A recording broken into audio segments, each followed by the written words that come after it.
artiste chypriote de l'Antiquité grecque. Un jour, il s'est retrouvé devant un bloc de roc prêt à être sculpté. Au préalable, il avait pris soin de visualiser son œuvre qui était l'image de la femme parfaite pour lui.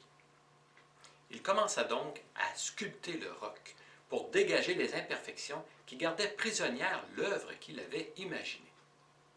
Une fois terminée, après des jours de travail, son œuvre était une merveille, à la ressemblance de la femme idéale à ses yeux.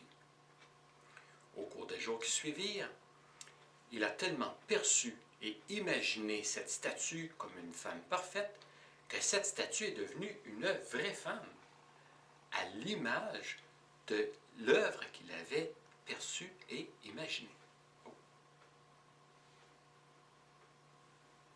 En passant, n'essayez pas cela à la maison, ça ne fonctionnera pas. C'est une légende, donc ne perdez pas votre temps à cela. Ça ne fonctionnera pas. Ce que l'effet Pygmalion nous apprend est ceci. Votre perception que vous avez d'une autre personne a le pouvoir d'influencer cette même personne. En fait, cette personne aura tendance à devenir l'image de la perception que vous avez d'elle-même. Il n'y a pas de magie dans cela. En fait, votre perception influence votre attitude et votre comportement envers cette personne. Et ce sont votre attitude et votre comportement qui influenceront cette personne à devenir l'image de la perception que vous avez d'elle-même. Comme exemple, Junior arrive de l'école avec un résultat de mathématiques. 1 sur 20. Vous avez le choix de lui répondre. Regarde encore ce que tu as fait, Junior. Tu ne vaux pas plus que 1 sur 20. Tu es un bon à rien. Tu termineras ta vie comme ton oncle un tel. Selon vous, si vous percevez Junior comme un 1 sur 20, si vous le traitez toujours comme un 1 sur 20, comment terminera-t-il sa vie? Voilà, comme son oncle un tel. Vous avez le choix de lui répondre aussi. Junior, 1 sur 20.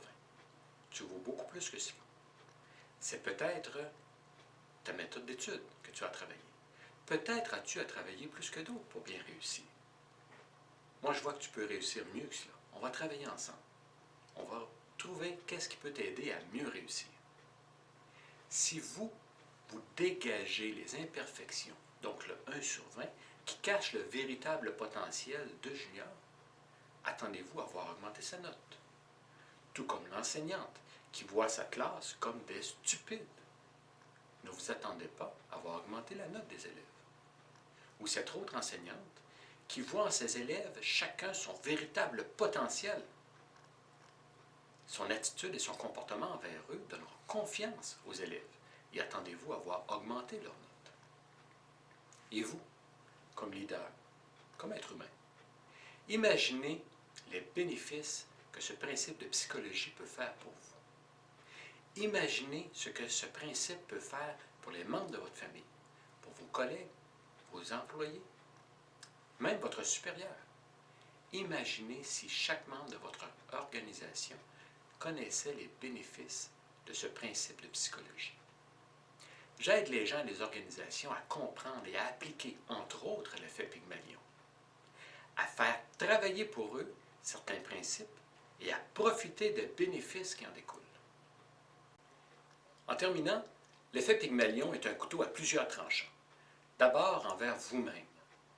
La perception que vous avez de vous-même a tendance à vous influencer positivement ou négativement. Tout comme la perception que vous avez des autres, qu'elle soit positive ou négative, aura tendance à influencer les gens positivement ou négativement. C'est pourquoi l'effet Pygmalion est un couteau à plusieurs tranchants. Mais rappelez-vous, la perception que vous avez des autres a tendance à être à l'image de la perception que vous avez de vous-même. C'est comme si vous vous regardez vous-même dans un miroir.